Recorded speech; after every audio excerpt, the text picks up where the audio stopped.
Така, здравейте хора, това е първи епизод от Minecraft да разгледаме. В този епизод ще правим три неща. Първото е Iron Golem. Сега ще покажа как се прави. Прави се последния начин.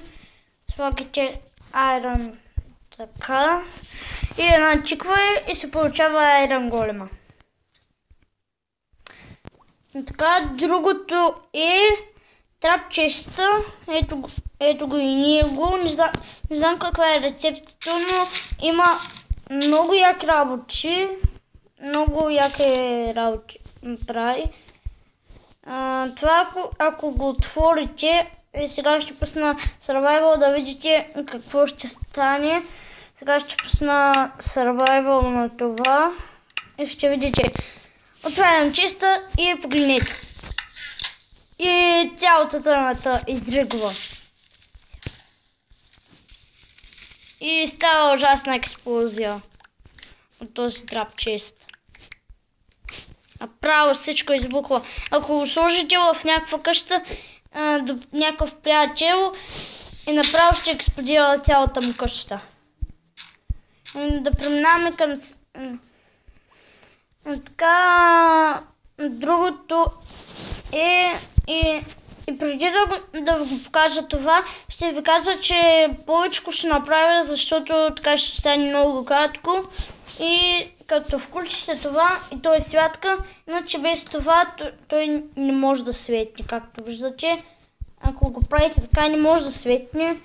Единственият начин е с това. Иначе друг начин не може. Да. И следващото нещо ще го покажа, само да го направя както трябва.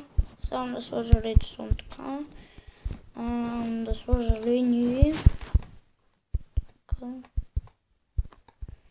Тук може и само от една страна да стане. Чакай. Трябва да сложа такива. Всъщност, после ще сложа тънтото. Първо да сложа тези работи. Не влизай в ключката. Ще махна редстоуна, да не изригнем веднага тънтото. Така, слагаме всичкото и погледнете. И тънтото се взривява. Но количките остават за жалост. Това е нещо малко бъгнато, не знам. Не е бъгнато, просто някак си ми е странно. И после следващото. И следващото е са вратите. Първата е тази врата, после тази. Тази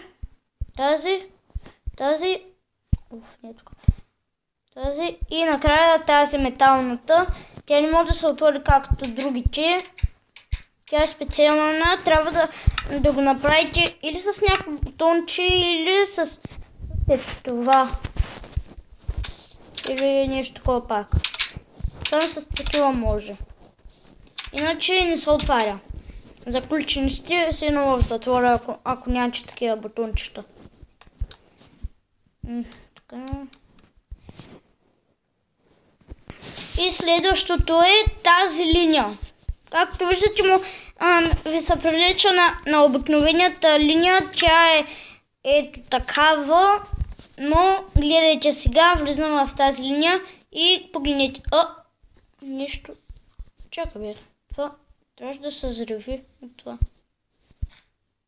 Някакъв вък има тук. Не знам какво стана. Майс. Нещо странно стана. И така хора, това ще е за този клип. Надявам се да ви е харесал. И ако ви е харесал, не забравяйте да оставите по един лайк и до следващия клип и чао!